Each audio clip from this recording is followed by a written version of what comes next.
Bueno, sin más preámbulo, entonces vamos a dar paso a nuestro foro Retos de Colombia post-coronavirus. Este panel va a estar y contará con la moderación de la doctora Andrea Jaramillo, jefe de Bloomberg News en Colombia. Aquí le damos la bienvenida. Andrea, un gusto saludarla, un gusto volverla a ver, teníamos tiempo sin vernos, pero un gusto y bienvenida y adelante con el panel. Muchísimas gracias, John Jairo. Seguimos entonces con el tema de qué viene después del virus y en este panel queremos tocar el tema de cómo observan a Colombia los inversionistas. Para eso nuevamente es un placer presentar a nuestros panelistas. Lisa Schneller, ella es analista líder de S&P Global Ratings. Nos acompaña también Ángela Hurtado, directora de JP Morgan para Colombia. Está Andrés Escobar, ex viceministro de Hacienda, ex subdirector del Departamento Nacional de Planeación y actual socio de la consultora eConcept. Y Ernesto Revilla es economista jefe para América Latina de Citi. Muchas gracias a todos.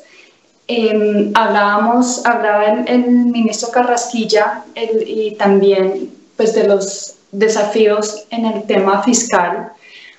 También se tocó el tema del desafío de la crisis que estamos pasando ahora en Colombia con el alto nivel de desempleo que alcanza casi 25% en las principales ciudades, en las 13 ciudades del país. Entonces, inicialmente queremos empezar con una pregunta general para todos. Si quieres, empezamos con Andrés Escobar. Y esta pregunta es, ¿cuáles son las reformas o estrategias que necesita el país para encontrar la senda de recuperación de la economía y del empleo? Andrés. Gracias, Andrea. Un agradecimiento primero a Nifi Ascoa por la invitación y un saludo a Mauricio, por supuesto, pero también a Ángela, a Lisa, a Ernesto, a Andrea, a Susan y a todos los que nos están oyendo el día de hoy en estos foros tan importantes y buenos que organiza NIF. Yo quisiera empezar por acá. Primero es reconocer lo que se ha hecho.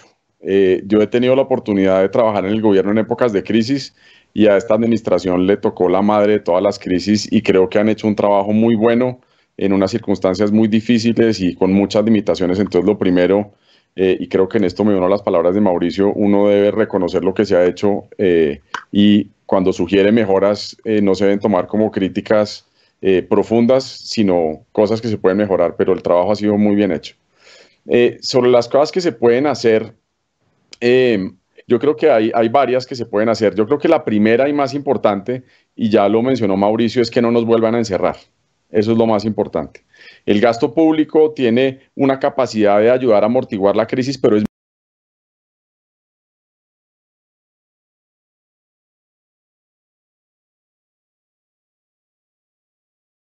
entonces, el sector privado va a tener una labor muy importante en el proceso de recuperación, simplemente dejándolo trabajar.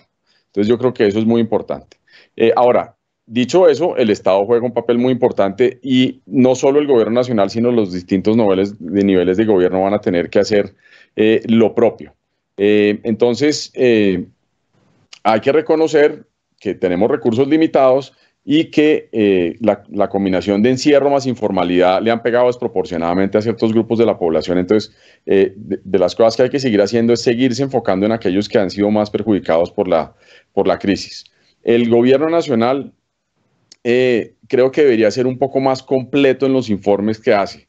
A dónde está llegando la plata, cómo se está financiando. Le toca uno esperar ciertos momentos como muy particulares, por ejemplo, la publicación del marco fiscal para darse cuenta de algunos números y creo que el gobierno debería ser más abierto con eso. Debería haber unos reportes muy recurrentes de cómo se está gastando la plata de regalías. Hay muchos anuncios de que se están aprobando proyectos, pero se están ejecutando los proyectos. Hay una cantidad de plata en bancos de gobiernos subnacionales que se podrían gastar y ayudar a esta crisis. Y lo que tenemos, creo que mentalizarnos, Andrea, es que no solo tuvimos que gastar plata extra este año, sino que habrá que gastar plata extra el otro año y probablemente en los años que vengan. Como decía Mauricio, una vez la actividad económica retorne a los niveles precrisis, el desempleo y la pobreza quedarán en unos niveles supremamente altos durante un periodo muy largo. Entonces tendremos que ser inteligentes para permitir que haya un gasto público más alto de lo normal durante una época que no va a ser solo este año y seguramente no solo este año y el próximo. Gastar en vivienda, en infraestructura, en formación para el trabajo, todos son temas pues que tal vez no voy a profundizar porque ya se han mencionado, pero estoy totalmente de acuerdo con ellos. Generan multiplicadores muy importantes en actividad económica y en empleo. Y finalmente, como estamos sin regla fiscal y el comité consultivo ya está llamado a ser como el supervisor de lo que se está haciendo en este mundo sin regla, creo que el comité debería ser bastante activo en informarle al país cómo está viendo la marcha de las finanzas públicas en ausencia de la regla fiscal. Muchas gracias, Andrés. Continuamos entonces contigo, Ángela. ¿Qué estrategias ves tú que necesita el país para este siguiente paso de recuperación? Bueno, primero me uno a las palabras de agradecimiento. Gracias a Ani Fascoa por generar estos espacios de discusión que son tan relevantes hoy en día. La verdad es que quiero mencionar, creo que Andrés y en general todos han hecho eco de, digamos, de la forma tan rápida como la institucionalidad del país pudo reaccionar con la crisis, y coincido 100% en que debemos enfocarnos en esas oportunidades que tenemos nosotros hoy para generar ese cambio sustancial que esperamos en Colombia. La verdad es que yo creo que tenemos que alejarnos un poco de la discusión polarizada del día a día, tenemos que aprovechar esta oportunidad para generar esas reformas que probablemente hace un año en condiciones normales ni siquiera estábamos visibilizando la posibilidad de poderlas llevar a cabo. Así que creo que las oportunidades son inmensas. En la medida en que logremos alinear los discursos, los intereses, en trabajar como el país, creo que claramente vamos a lograr. Muchos de ustedes han hablado de las distintas reformas. Yo creo que, y tal vez lo discutíamos hace un par de días con Andrés, que una gráfica que me mostró él que me llamó la atención, y es el tema de la importancia de la mayor flexibilidad laboral que necesitamos. Creo que para todos ha sido muy importante ver que los datos de desempleo a nivel del país son unas cifras absolutamente miedosas, y que si metemos la tasa de participación a niveles normales probablemente tendríamos unos niveles de desempleo aún más altos de los que realmente está reflejando la información. Sin embargo, cuando uno ve Colombia en la pérdida de empleos proporcional en América Latina, en América, está muy cercano a Estados Unidos, que su flexibilidad laboral le ha permitido tener unos desempleos muy altos en momentos de crisis, pero también una recuperación muy alta. En el caso colombiano, nosotros estamos muy cerca a la pérdida laboral, a la pérdida de empleos que se generaron durante la crisis, con una inflexibilidad laboral increíble. Entonces uno dice, ni siquiera esa inflexibilidad laboral nos ha permitido mantener unos niveles de empleabilidad lo suficientemente importantes en el país. Entonces es una inconsistencia que nosotros tenemos que buscar como país recuperar, y creo que claramente la forma de hacerlo no solamente nos va a tener una mejor estrategia entendiendo las nuevas realidades del mundo, sino además también nos va a permitir cerrar unas brechas muy relevantes, como por ejemplo los datos de mujeres, que tienen una mayor proporción de desempleo que lo tienen los hombres. Claramente los jóvenes también están en los niveles más altos de desempleo, lo cual como país nos hace cuestionarnos sobre lo que realmente necesitamos, y creo que las discusiones son un espacio increíble para poder hacerlo. Creo que también Andrés fue súper claro en el tema, y Mauricio también lo mencionó, sobre el tema de la reforma tributaria. Creo que en la medida en que logremos una mayor equidad y cobertura es relevante. Plata es lo que necesitamos de aquí a los próximos años, y creo que también nos podemos enfocar mucho en temas como la infraestructura. Mauricio la mencionaba. Yo creo que acá en infraestructura tenemos que pensar que un nuevo foco de inversión en infraestructura tiene que ser la tecnología. Creo que como país la pandemia nos ha demostrado la necesidad de tener una cobertura muchísimo más eficiente. Esto, digamos, que nos va a permitir tener una cobertura muchísimo mejor en temas de educación. Las distorsiones, no podemos permitir que la pandemia se convierta en que todas esas vulnerabilidades y esas distorsiones que tenemos en el país, en las regiones, se profundicen, sino por el contrario se conviertan en una oportunidad. Entonces, aprovechar de mejores inversiones en tecnología para garantizar, por ejemplo, que desde el punto de vista de educación Ayer estaba mirando unas cifras y decían que en el caso de los colegios públicos, solamente alrededor del 30% de los niños en escuelas públicas tienen acceso a Internet, mientras que en los colegios privados el 97% de los niños tienen acceso a Internet. En la medida en que nosotros podamos tener una mayor inversión en tecnología para tener una cobertura, podemos hacer que esas distorsiones que teníamos a nivel regional generen una velocidad de crecimiento muchísimo más potente después de la reapertura. Creo que también hay que tener mucho cuidado con las decisiones populistas que se puedan venir en los próximos años o en los próximos meses, la verdad. Creo que hay una cosa muy importante y es que América Latina, uno de los beneficios que ha tenido en los últimos 20 años es el nivel de ahorro que ha generado toda la industria de pensiones, no solamente en Colombia, sino en Chile, en Perú, en México.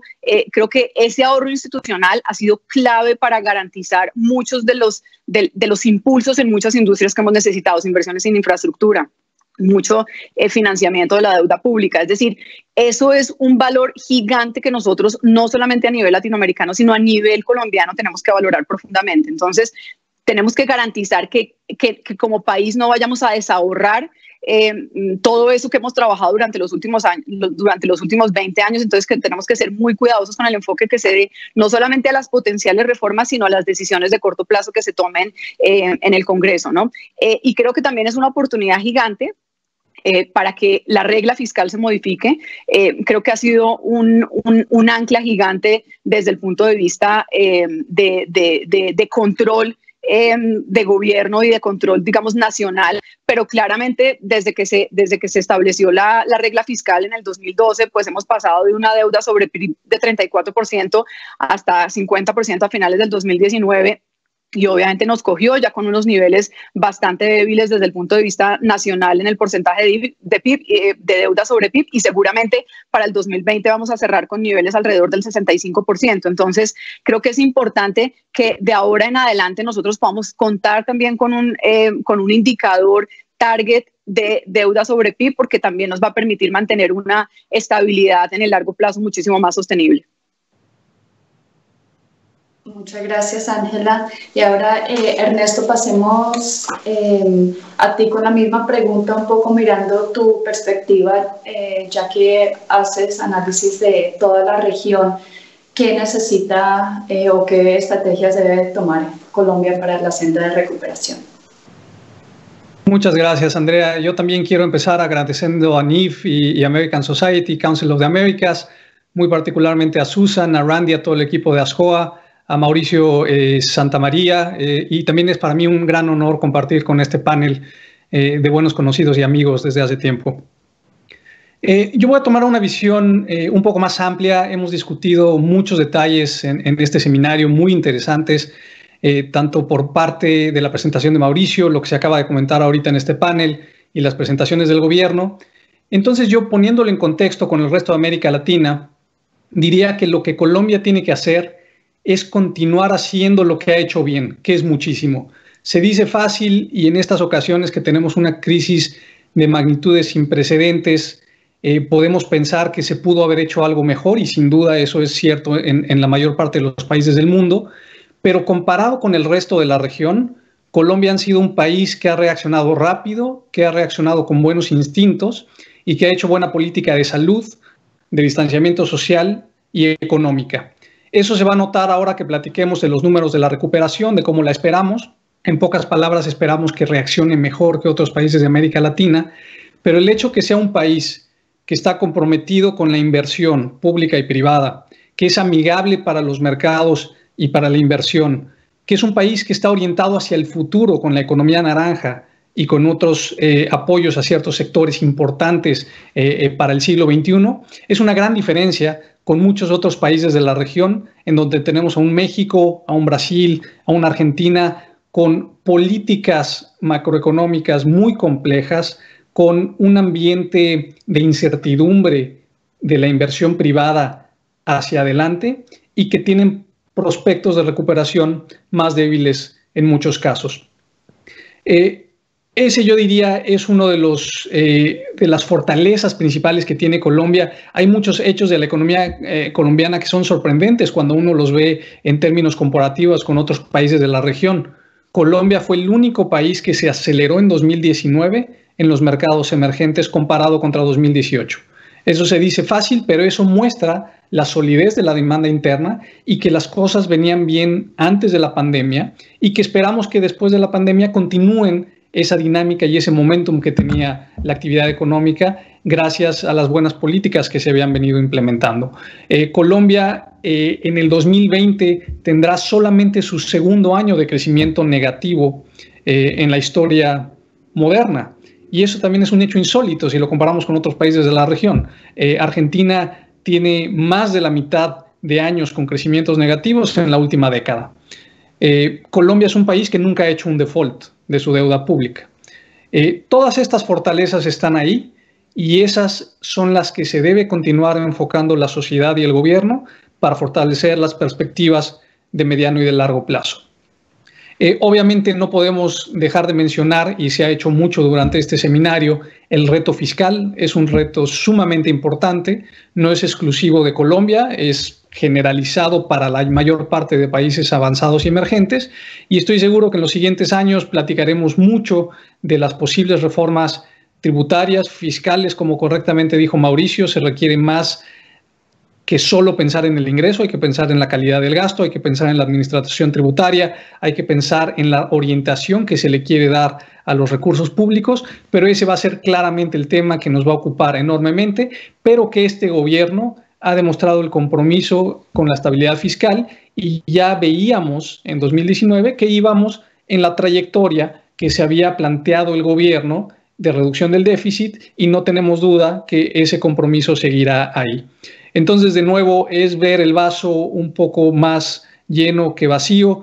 Yo sé que usualmente los locales, cuando vemos en países emergentes y en países avanzados, son más críticos de su gobierno, son más críticos de cómo se han hecho las cosas, pero en términos relativos, creo que hay muchas fortalezas desde las cuales se puede construir.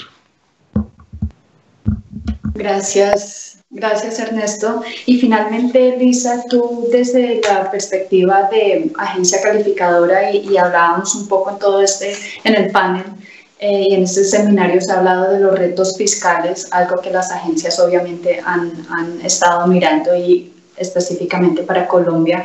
Tú, nuevamente te hago la misma pregunta, ¿qué estrategias podría tomar Colombia para recuperar la senda de crecimiento? Muchísimas gracias, es un placer estar con todos ustedes. Gracias a ANIF, gracias Council of Americas, otra vez es un placer. Es muy difícil añadir otro tema, poner otra cosa en la mesa con todos estos comentarios sobre las perspectivas para crecimiento y solamente para algunas cosas rapidísimas. En nuestra evaluación, la caída este año en comparación con otros países en la región es probablemente en el medio del rango. No es lo peor, no es lo mejor en el peso de la caída y también la recuperación. En general, para la región de América Latina es en realidad lo peor en comparación con otras regiones por el mundo en los dos áreas, en el peso de la caída, en el PIB este año, presión sobre pobreza y todo, desempleo, y también con una lenta recuperación para los años que vienen. Nuestro punto de vista, hay una pérdida para varios años, por ejemplo, en recuperación del PIB. Los temas para Colombia son los mismos en el sentido de infraestructura, la importancia de conectividad que quebró con la falta de conexión, por ejemplo, en tráfico de aviones, etcétera, durante este periodo. Un fuerte impacto. Sin la conectividad, por las carreteras y todo. Ese es el enfoque del 4G por varios años. Y la próxima 5G, por ejemplo. Este es importante. Tema del mercado laboral y más flexibilidad, etcétera. Sin duda, más una política fiscal consistente con una idea de una mejora a lo largo de los años que vienen, etcétera. Otro punto que puede ser muy importante para Colombia y para los otros países, la habilidad o no de trabajar más con los Estados Unidos, en el sentido de con estas tensiones entre los Estados Unidos y China y las cadenas de producción, puede ser una oportunidad para Colombia también. Pero sin duda, la abierta de la economía después del lockdown sería un paso muy importante para la recuperación con el apoyo del gobierno también. Perfecto. Gracias, Lisa, y quisiera continuar contigo un poco siguiendo con este tema y recordando, S&P califica a Colombia en el menor grado de inversión con una perspectiva negativa que implica que, obviamente no necesariamente, pero implica que Colombia podría perder el grado de inversión. Entonces, para tener una idea y entender los pros y las cosas, las fuertes de Colombia y lo que necesita, cuáles son frente a sus pares esos fuertes de Colombia, en qué está rezagada y también las vulnerabilidades que han surgido en este momento de la pandemia. Sí, pues y es importante enfatizar, como mencionó, que la perspectiva negativa no implica que vamos a tener una baja en la calificación, pero la posibilidad. Y con las presiones, con la pandemia, con los precios de petróleo, revisamos la perspectiva negativa para señalar los riesgos. Las fortalezas para la calificación. Y mencionó, creo que Ernesto, nunca Colombia hizo un default en su historia, ¿ok? Y más de eso, tiene un track record, una historia de institucionalidad y política macro fuerte, con previsibilidad, etcétera. Cuando necesita, en general, aumentar recursos, tenemos un tipo de reforma tributaria cada varios años, recurrente. So, tiene este marco pragmático y este incluye durante varios gobiernos. Es muy importante. So, tiene un track record con cambios en el gobierno. Eso es una fortaleza en comparación con otros países en la región.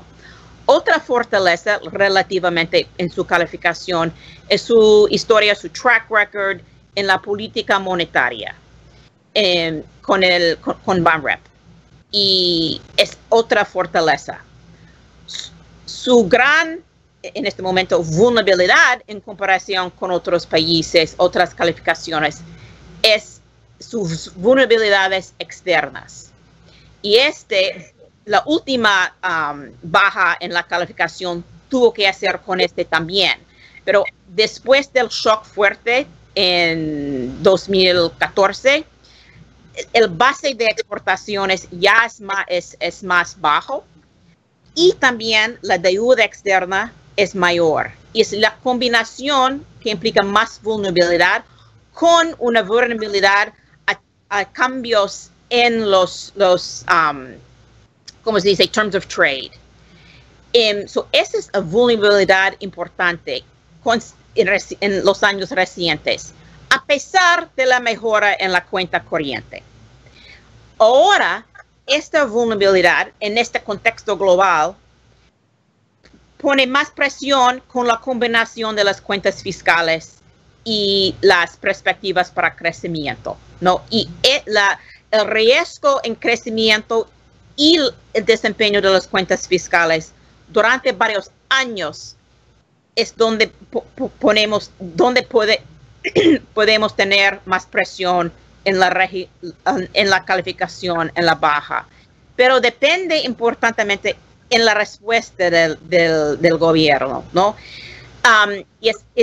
Todos los países, como mencionó creo que Ernesto, vamos a ver una deterioración importante en fiscal. Pero la calificación no es solamente eso, es la respuesta, otras capacidades, fortalezas en la calificación. La pandemia pone más presión en estas áreas, pero cómo la tendencia de las cuentas fiscales, no solamente este año o la próxima, pero en el futuro, es importante.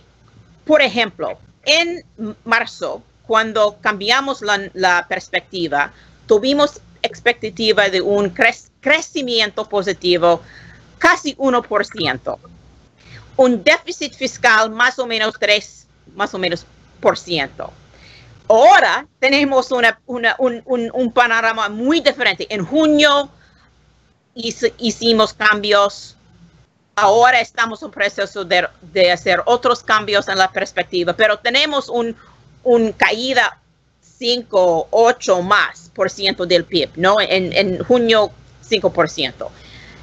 El déficit más cerca a 8%, 9%, pero no hicimos cambio en la nota desde esta época en marzo porque es la respuesta y señales post pandemia también. Brevemente, en comparación con otros países en la región, esta vulnerabilidad externa es mayor en Colombia en comparación, por ejemplo, con México. Pero el peso de la falta de crecimiento tiene más importancia en la calificación de México en comparación con Colombia. Y las cuentas fiscales son más fuertes en Perú en comparación con los dos, Colombia y México, por ejemplo. Gracias, Luisa. Y ahora pasemos un poco a hablar sobre los sectores, hablando te pregunto a ti, Ernesto, desde, digamos, ¿cómo te imaginas tú la recuperación de la región y de Colombia en particular? Y digamos, ¿cuáles son los sectores que podríamos ver una recuperación más rápida y cuáles van a demorarse más? Y si ven alguno que se va a tener un daño permanente o por lo menos más prolongado. Sí, muchas gracias, Andrea. Pues la recuperación va en camino, afortunadamente. Tenemos mejores noticias por el frente del virus. Una vez que las economías comienzan a reabrirse y se reanuda la movilidad, vemos que hay una íntima correlación con la actividad económica, entonces esa es una buena noticia. Pero yo diría que la característica fundamental de la recuperación es una gran incertidumbre. En alguna de las presentaciones iniciales, la del ministro, se mencionó la gran variabilidad que tienen los pronósticos económicos ahora, y eso muestra simplemente que los analistas tenemos mucha incertidumbre del futuro. Nadie sabe exactamente qué pasará con el virus una vez que regrese el invierno en el hemisferio norte. Nadie sabe cuándo estará la vacuna. No sabemos si el virus tendrá mutaciones que lo harán más benevolente o peor. Y eso incide fundamentalmente sobre la incertidumbre que tenemos hacia adelante. Habiendo dicho eso, para la economía colombiana, yo creo que estamos un poco más optimistas que el consenso, que espera una recuperación de crecimiento de 4.2% el próximo año. Yo personalmente la pondría más cerca del 5%. Hay sectores que se comportaron relativamente bien, como el sector de servicios financieros, bienes raíces. Nosotros creemos que le seguirán la construcción y la manufactura porque se beneficiaron de etapas tempranas de reapertura, y al final tendremos entretenimiento y comercio, como ha sucedido en algunas otras economías de la región. Lo que es importante es que vemos diferenciación de las distintas economías latinoamericanas en la recuperación. ¿Qué quiero decir? Que las economías que actuaron de manera más decidida al principio, como es el caso de Colombia, de Perú y de Chile, van a tener recuperaciones más fuertes en el 2021. Es decir, a pesar de que todos vamos a caer fuerte en el 2020, sí va a haber un retorno a las buenas políticas en 2021. Y esto es un hecho importante. Vemos, por ejemplo, que Colombia alcanza el nivel que tenía en el cuarto trimestre del 2019, el nivel de Producto Interno Bruto, hacia finales de 2022. Para ponerlo en contexto, México, que tiene una caída muy fuerte porque el gobierno ha hecho muy poco en términos de política contracíclica, que tiene una caída muy fuerte en 2020, que tiene una recuperación muy débil en 2021, solo se recuperará el nivel de 2019 hasta 2025. Entonces son 3 años antes en el caso de Colombia, y ahí es donde vemos mucha diferenciación en la región. Yo creo que es una gran oportunidad, ¿no? En el sentido que toda crisis representa una oportunidad para hacer un gran pacto, como se ha dicho en este seminario. Lo dijo muy bien Luis Alberto Rodríguez: hay que retomar lo que se ha hecho bien, acelerar los lugares donde hay retos y sobre todo corregir lo que no ha funcionado, sobre todo en términos de informalidad y desigualdad, que esta crisis ha mostrado que ha sido el gran reto para muchos de nuestros países. Yo creo que el compromiso que ha tenido Colombia con un desarrollo sostenido e incluyente se debería reforzar, sobre todo en miras de que el capital político del gobierno todavía está en niveles mejores de los que tenía antes de la pandemia. Entonces este sería un panorama un poco hacia el futuro de cómo veríamos la recuperación. Bueno, tenemos los retos, como dices, de la recuperación y cuáles países se están recuperando más rápido que otros, y los retos en términos también de la calificación que nos hablaba Lisa. Ahora paso la palabra a ti, Andrés, un poco, dada tu experiencia, estuviste como subdirector del Departamento Nacional de Planeación en la crisis a finales de los 90. También más recientemente fuiste viceministro de Hacienda. Te pregunto, ¿qué harías diferente a lo que ya se está haciendo, o qué otros temas podría hacer Colombia adicional para ayudarnos hacia esta senda de recuperación? Andrea, pues nuevamente es fácil hablar desde la comodidad del sofá de la casa cuando uno no está allá al frente de la crisis, aunque pues me ha tocado vivirlas en otros momentos, pero tal vez algo que yo habría hecho distinto yo tal vez habría hecho algo más de gasto público y habría bajado más rápidamente las tasas de interés. Creo que la crisis de Colombia meritaba un ajuste de la política monetaria más rápido y con la plena conciencia de que gastar más hubiera implicado unos déficits más altos y pues una mirada aún más cuidadosa por parte de las calificadoras. Creo que Colombia debería haber gastado un poco más. No porque eso hubiera cambiado sustancialmente la caída y la recuperación que estamos viviendo porque nos encerraron, sino porque a la salida de esto, y es algo que todavía no se ve, pero que se va a ver, muchas empresas se van a quebrar en Colombia. La cartera del sistema financiero se va a deteriorar, la creación de empleo va a quedar resentida en Colombia, y en ese sentido yo tal vez concuerdo con Lisa en que el ritmo de recuperación en Colombia tal vez va a ser un poco más lento de lo que muchos esperan. Entonces ese gasto adicional debería haber ido encaminado a tratar de amortiguar un poco más la destrucción del tejido empresarial. Pero pues digamos, creo que son cosas en el margen, y nuevamente resalto pues las buenas tareas y labores que ha hecho el gobierno. Ahora, las oportunidades que debe aprovechar Colombia. Antes de la pandemia, uno de los grandes problemas que tenía Colombia era un altísimo nivel de polarización. Y en medio de la alta polarización florece el populismo, de izquierda y de derecha. Y uno ve desde el primer día que llegó el ministro Carrasquilla él ha propuesto muchas cosas que yo creo que hacen mucho sentido: ampliar la base del IVA, bajar los subsidios eléctricos, reformar las pensiones, pero esos populismos de lado y lado han ido en contra de esas ideas y pues las han matado en muchos casos. Y yo creo que eso es difícil porque, claro, Colombia, como dicen Ernesto y como dice Lisa, Colombia tiene un buen track record, ha hecho muchas cosas, pero a medida que uno va haciendo cosas, van quedando las más difíciles por hacer. ¿Cuáles son esas que son más difíciles de hacer? Reformar las pensiones, hacer que más personas tributen. Acá tenemos, como decía Mauricio, un número absurdamente bajo de personas tributando.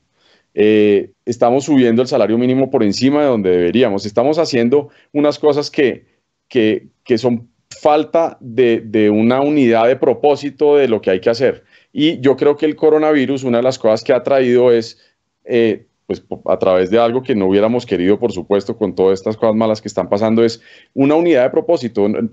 Tenemos que salir todos juntos de esta crisis y creo que esto no va a implicar pues que el Congreso vaya el próximo año a presentar 5 megareformas pues que serían imposibles de pasar, sino tener claro que hay muchas cosas que tenemos que cambiar y que nos va a tocar apretarnos el cinturón como no hemos querido hacerlo en mucho tiempo, porque esto es, como decía Lisa, y estoy completamente de acuerdo con esto, no es solo un tema de 2020 y 2021, esto es de 22, 23, 24, 25 y tendremos que hacer muchas cosas. Entonces, una oportunidad que ojalá logremos aprovecharla es, tenemos el dolor nos ha unido un poco y tenemos que usarlo para estar conscientes de cosas que tenemos que hacer. Tenemos que hacer un énfasis mucho mayor que antes, y pues ahí le cabe culpa a todos los funcionarios públicos del pasado, en la efectividad del gasto público. Tenemos que exigirle mucho más al gasto público porque necesitamos, entre otras, legitimidad frente a los votantes para poder hacer las cosas difíciles que tenemos que hacer. Las privatizaciones, que es una oportunidad tal vez un poco de corto plazo, hay que hacerlas. Y finalmente, retomando una idea que propone Ángela, creo que hay que tener un propósito muy importante de retornar a la regla fiscal. Ojalá no nos quedemos sin ella, pero una regla fiscal modificada. La regla fiscal que teníamos antes creo que invita a unos ajustes, ha cumplido un papel muy importante, pero que sea esta la oportunidad de hacerle una modificación que, entre otras, como dice Lisa, le dé claridad a los mercados de que hay una estrategia, hay un propósito, pero dentro de un marco que sea factible. Creo que la regla como estaba había perdido una buena parte de su credibilidad desde hace un tiempo. Ángela, llegando ya al final del panel, finalizamos contigo. Tú como directora de JP Morgan para Colombia, obviamente estás al frente del sentimiento y de los movimientos en los mercados financieros. ¿Cómo ven los inversionistas a Colombia? Y nuevamente estas oportunidades que nos da la crisis, ¿qué oportunidades debería aprovechar Colombia? Perfecto, Andrea. Yo quiero ahí aprovechar para que nos pongamos un poco en los zapatos de los inversionistas internacionales y no nos quedemos solamente en la visión colombiana y en la visión latinoamericana, sino nos comparemos un poco como la forma como nos comparan con otras regiones emergentes a nivel global. Y acá si miramos un poco los flujos que hemos tenido a cierre, digamos, de este momento durante todo el año, pues claramente vemos que el mundo emergente ha tenido outflows, donde básicamente los inversionistas han sacado su plata de los mercados emergentes, sobre todo en el mercado de equities. Alrededor de 46 billones de dólares han salido de los mercados emergentes y alrededor de 15 billones de dólares han salido del mercado de bonos. Y por otro lado, creo que es importante resaltar lo que como región nos están viendo los inversionistas internacionales. Y cuando nos ponemos acá, claramente, América Latina luce con los fundamentales más débiles en ese mundo emergente. Si lo comparamos con Asia, pues claramente ni siquiera teniendo en cuenta a China, que probablemente este año va a crecer alrededor del 2.5% y que en este momento ya tiene un nivel de actividad económica por encima del que tenía en diciembre del 2019, sino que está proyectado a crecer el próximo año alrededor de 8.6%. Si nos vemos solamente como región asiática, sin China y sin India, pues es una región que solamente va a caer alrededor de 0.3%. Si ponemos eso en IMEA, IMEA es una región que va a caer este año 4.1%. Y finalmente, América Latina como región está proyectado a caer 8.3%. Entonces, a los ojos de los inversionistas internacionales, claramente América Latina está teniendo una debilidad y claramente un golpe muchísimo más profundo que las otras regiones. Para el 2021, las proyecciones de crecimiento, diría uno, están muchísimo más alineadas. Cada una de las 3 regiones va a crecer alrededor del 4%, pero claramente nos vamos a quedar con lo que no crecimos o con lo que decrecimos en el 2020. ¿Y esto por qué pasa? Porque claramente son muchísimo más evidentes todas las vulnerabilidades que tenemos. Y para mí creo que es uno de los factores más relevantes que nos genera como región, y es de dónde va a venir el crecimiento para los próximos años. Tenemos claramente una mayor dependencia de los productos que a nivel global generan menos valor agregado. Claramente tuvimos un impacto muchísimo más fuerte desde el punto de vista de COVID. Tenemos unos mayores niveles de informalidad y tenemos claramente también unos espacios fiscales que se han visto, digamos, muy afectados durante la pandemia. Entonces, creo que cuando uno mira esas expectativas, claramente Colombia puede tener la oportunidad de salirse un poco de la media de lo que está pasando en América Latina. Si uno mira Brasil, México, Argentina, Chile, son países que también están teniendo unos niveles de caída muy importantes, pero donde probablemente la institucionalidad no es tan fuerte como la que tiene Colombia. Yo, digamos, difiero un poco, y lo hemos discutido varias veces con Andrés sobre el tema de la política monetaria. Yo creo que, dadas las vulnerabilidades que tiene el país, cuando tenemos una inversión en bonos de deuda pública de los inversionistas internacionales de más de 70 billones de pesos, creo que, digamos que mantener algún tipo de estabilidad y no necesariamente generar unos incentivos para que con unos niveles de tasa muy bajos esos flujos se vayan del país, creo que también es parte de la toma de decisiones que debe sopesar el Banco de la República. Entonces creo que esa visión un poquito más hawkish que ha tenido el Banco Central, creo que es en beneficio de garantizar que vamos a seguir con esos niveles de inversión. Yo creo que también cuando hablamos de la vulnerabilidad externa, vamos a tener una caída del current account deficit para el 2020, probablemente vamos a volver a ver algo de subida para el 2021, entonces ahí creo que es importante que nosotros reconozcamos cuáles son esas vulnerabilidades, y de hecho creo que hemos sido un país que en medio de lo que ha pasado este año hemos tenido unos choques muchísimo menos fuertes. Si uno mira, por ejemplo, en el caso de Brasil, Brasil es una moneda que se ha devaluado 27% este año. Colombia se ha devaluado 13%. Entonces, creo que todavía estamos en un nivel en el que los inversionistas internacionales creen en Colombia, creen sobre todo en la institucionalidad, y nosotros como país tenemos que reconocer que estamos compitiendo con unos excesos de recursos y unos excesos de liquidez que tiene el mercado internacional, pero que tenemos que compararnos no con los que no están haciendo la tarea, sino con todos los que están haciendo una tarea mejor a nivel global para poder garantizar que esos recursos van a venir al país, no solamente para mantener unos niveles de financiamiento de la deuda pública que, como vemos, no solamente con las necesidades del 2020, sino con las necesidades futuras de 2021, pues vamos a tener como una captura de recursos en la economía local que no pueden estar solamente fondeando el Estado. Tenemos que garantizar que todos esos recursos a nivel global tienen una forma eficiente de canalizarse también al sector privado, y ahí creo que pues obviamente nos cabe el reto al mercado de capitales de garantizar que nosotros no solamente somos eficientes en financiar el sector público, sino también el sector privado, que seguramente va a necesitar, como lo decía Andrés, va a necesitar unos niveles de financiamiento muchísimo más fuertes. Entonces creo que Colombia, con todas estas oportunidades que ya todos han mencionado, tiene que saber que se está comparando y que la plata, aunque afuera es gigante, pues obviamente están siendo selectivos en quién está haciendo bien la tarea, quién tiene buenos fundamentales, quién está tomando buenas decisiones, y no podemos suponer que porque hay mucha plata tenemos que ser un poquito más o menos juiciosos en las decisiones, y que claramente tenemos que compararnos sobre todo con Asia, que claramente está teniendo un performance muchísimo mejor que América Latina. Gracias, Ángela, y con eso recuerdo hoy Colombia está vendiendo bonos a 30 años y es un paso, como ahora que estabas hablando de mercado de capitales, es un paso importante en su financiamiento. Veremos cómo salen los resultados hoy. Sí. Bueno, muchísimas gracias a todos. Creo que Colombia y todos estamos listos para empezar de nuevo esta senda de recuperación. con muchos retos y desafíos, pero claramente viendo las ventajas y otras desventajas que vive Colombia en este momento, tratando de llegar a su mejor momento y aprovechar estas oportunidades. Gracias de nuevo y John Jairo, te devuelvo la palabra. Andrea, muchas gracias a todos los panelistas, a todas las personas que han participado hoy, a nuestros conferencistas.